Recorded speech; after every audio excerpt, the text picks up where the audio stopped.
I was a South London boy from where I had the great good fortune of going to what used to be called a direct grant school, St Dunstan's College in Catford.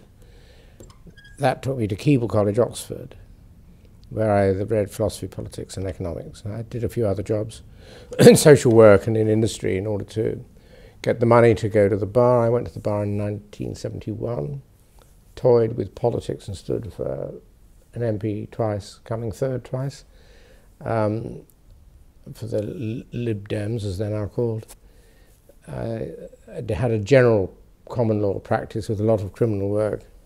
It took silk, became a QC in 2000, and found by 2000 and, so, yes, 2000, sorry, I took silk in 1990. I took silk, became a QC in 1990, and by 1998 was not overexcited by the job, and so when there was an opportunity to go and work for the United Nations in The Hague, I took it.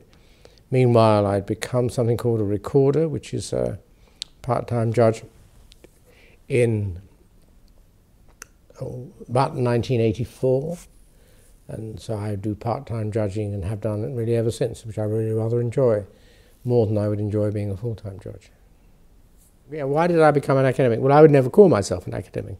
I certainly never thought of myself as an academic at university, where, you know, I probably scraped a second or something, I'm not sure.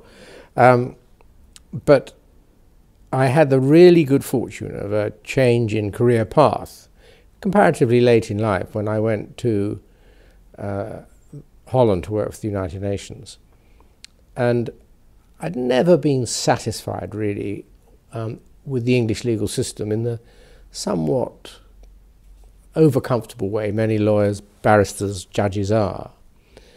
And